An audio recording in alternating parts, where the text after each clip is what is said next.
وَالَّذِينَ هُمْ لِلزَّكَاةِ فَاعِلُونَ. Those who perform zakat. Zakat in the Quran has multiple meanings. One meaning is sadaqat, which means charities that are not wajib. One meaning is zakat, which is wajib, like for example, zakatul fitrah. Okay. One meaning is khums, which is also wajib. For example, the ayah says, Bismillah ar-Rahman ar-Rahim, إِنَّمَا وَلِيُّكُمُ اللَّهُ وَرَسُولُهُ وَالَّذِينَ يُقِيمُونَ الصَّلَاةَ وَيُؤْتُونَ الزَّكَاةَ وَهُمْ رَاكِعُونَ. Indeed, your masters are Allah, the Messenger, and those who, believers who give charity while they're in the state of ruku'. Amir al-Mu'mineen alayhi salam gave sadaqah, not zakat. But Allah refers to that sadaqah as what? Zakat, which means zakat has a broader meaning in the Quran. Okay? Not only zakat. So, وَالَّذِينَ هُمْ لِلزَّكَاةِ فَاعِلُونَ. It means don't only be selfish, thinking about myself. I'm going to study hard and become a lawyer. Okay, well, why? I asked some youth, why do you want to become a lawyer? Because I make good money. Okay. Or I want to study hard, become a doctor. Why? Make good money. I said to them, okay, you made good money, then what? خلاص, you've achieved your goal. You retire at the age of 30. That's it. You retired, خلاص, you're done. You made money now, you bought a nice car, bought a nice house. Let's say by 35, 40, you paid it all off. خلاص, that's it. Retire, that's it. You achieved your goal, that's it. Don't have shallow thinking. Think big. Think big. Think, how can I share my ilm with the people, share my wealth with the people? You have some dentists, for example, who take time off 1 month in the year, 2 months in the year.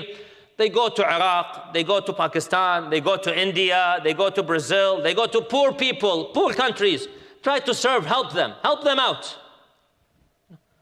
That's contributing. That's thinking outside the box. That's sharing. Once you share, as they say, sharing is caring. Share. Share the ilm that Allah has given you. Share the wealth that Allah has given you. The other day, there was a report from the United Nations. The population of Iraq today is about 37 million, approximately. Out of those 30, which is about the population of Canada, approximately the population of Canada. Out of those 37 million, 4.5 million orphans. Almost the population of Toronto. Imagine the whole population of Toronto is composed of orphans. Can you imagine? And these orphans don't have fathers. And it's not just about the money. This son or this child who lost his father and he's, let's say, 10 years old, think of the trauma.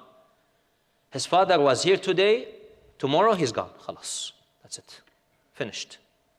How is he going to deal with the situation? So at least let's try to help these orphans. And how many orphans do we have globally from the followers of Ahlul Bayt alayhim as-salam? How many? Millions. Only in Iraq we have 4.5 million. Think of other places, Afghanistan, Pakistan, India, here, there, widows, orphans. Try to give, but give qurbatan ila Allah ta'ala. Give qurbatan ila Allah ta'ala. Help qurbatan ila Allah ta'ala. You save one orphan, you help him educate, achieve inshallah a degree, then you've turned his life around. I don't know if you've been to Iraq or maybe India, Pakistan, and you see these orphans begging on the street. What future does this child have? Think about it. He's now maybe 10 years old. When he becomes 20, 30, what's going to happen to his life? Whereas if you come to him, you take him to an organization, to a group that is reliable, trustworthy, and you say, listen, you take care of him, educate him, his clothing, whatever, and I will take care of it. I'll pay you the funds, and you make sure that this child grows to become, inshallah, with some bachelor degree, with some university degree. Then imagine you've just turned the life of this individual around. You've saved him. Allah made you a reason to save this child. That's what zakat does. It creates this love in the community, love in the society. A person one day came to me and said, Sheikh, I am sleeping in the shelter and my family members, cousins, others, he says they go to Hajj every single year. They go to ziyarah every single year. They're spending thousands of dollars. Jazahumullahu khaira. But I'm sleeping in the shelter. I don't even have money to pay my rent. We need to think of others. When you do think of others, you'll see how the people will love you. You'll create that love in the community. I'll tell you this one incident. It happened with me. A mu'min came to me and said, through the conversation, he didn't even tell me. Through the conversation, he said, I'm putting my house for sale. I asked him why. How come? He said, Wallah, Sheikh, job is not very good and I can't afford the payments anymore. I looked at him, I said, okay, when you sell your house, what are you going to do? He says, I don't know, I'll go find some rent. I said, so you're going to sell the house that you're living in right now and go find some rent? How much do you need? He said, X amount of dollars, thousands of dollars. I said, okay, wait. Called some mu'mineen. Within a matter of a couple hours, they said, we'll give him the whole amount.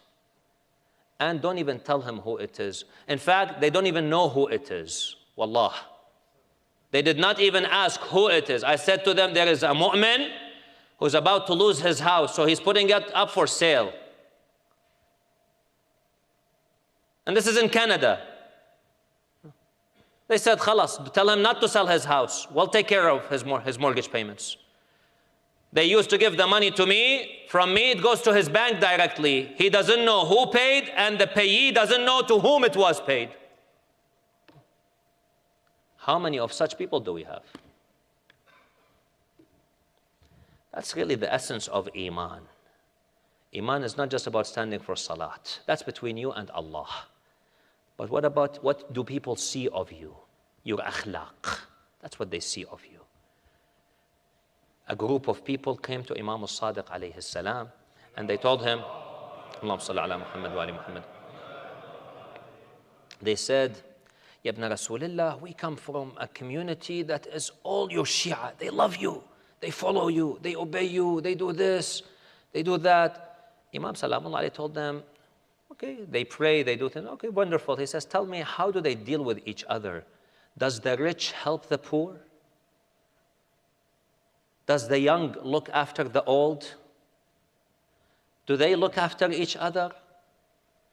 They said, no, Ya ibn Rasulullah, none of this. He says, then these are not my Shia.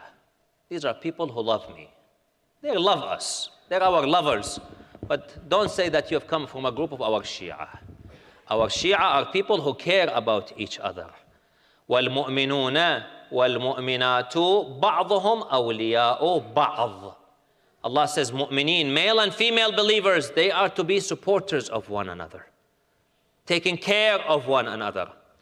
And we read in Ziyarat Ashura, which I recommend to the mu'mineen to read every single day.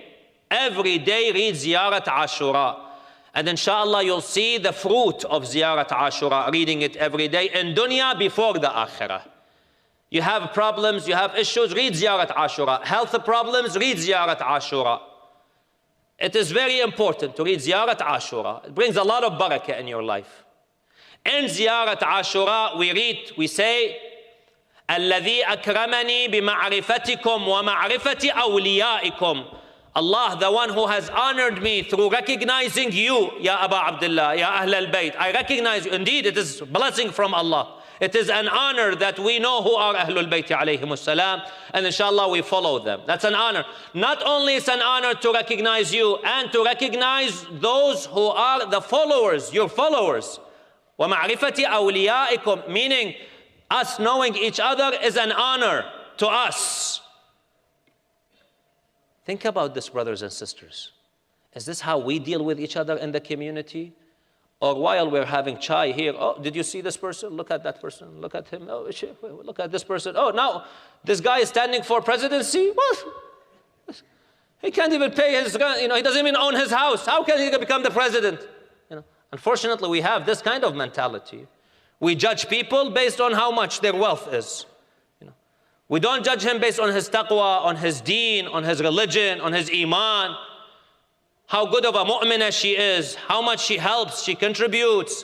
And sometimes you don't even recognize, you don't even realize, but Allah brings the barakah in the lives of those who help. There was a lady from Kuwait.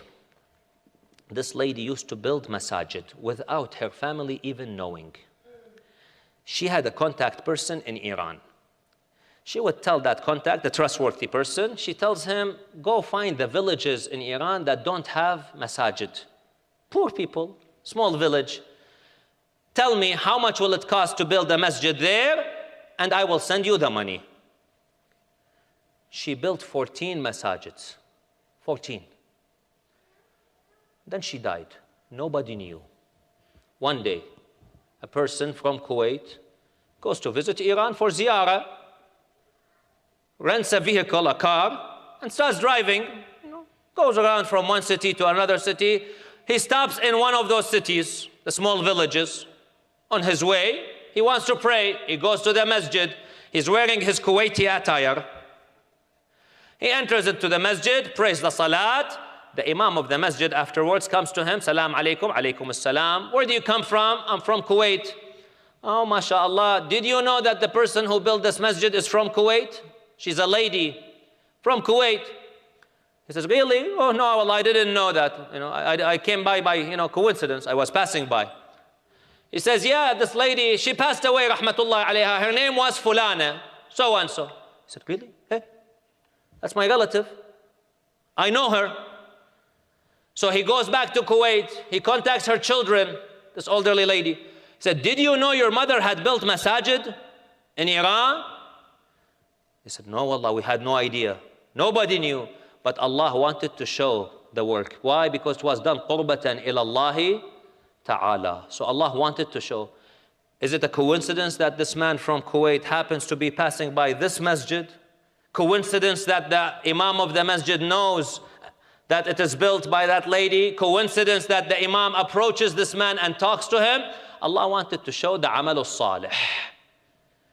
Even though the lady kept it a secret, but Allah wanted to show why it's qurbatan ilallahi ta'ala. She never told anyone. And later her family recognized, after her death, that she had built 14 masjids. Now, how many people did she help through that? How many communities were served by that? That's when you don't think about yourself. And that's what another meaning. So when you, inshallah, become successful, whatever you do as a mu'min, try to help other communities. Help them with your ilm, like that dentist who goes and travels. He has knowledge, he shares that knowledge with the people. Or those doctors, there are some doctors who travel and they share their knowledge. Engineers go, they build homes for the orphans. Jazahumullahu khairah, they're sharing ilm. People who pay, they say, we'll sponsor an orphan, we'll sponsor widows, we'll sponsor books, publications, we'll sponsor orphanages, schools, we'll do that. Nurun ala nur. That's the essence of the zakat. Which means you look after the community, the society. And not only that, even here, I know here they have a program called Out of the Cold. Jazakumullah khair. Those people who look after that, who participate in that program, we have to look after the weak in the society. And sadaqat are acceptable for those who are non-Muslims. You can give sadaqah to a non-Muslim, and inshallah you'll get the ajr. So we can help, we can share.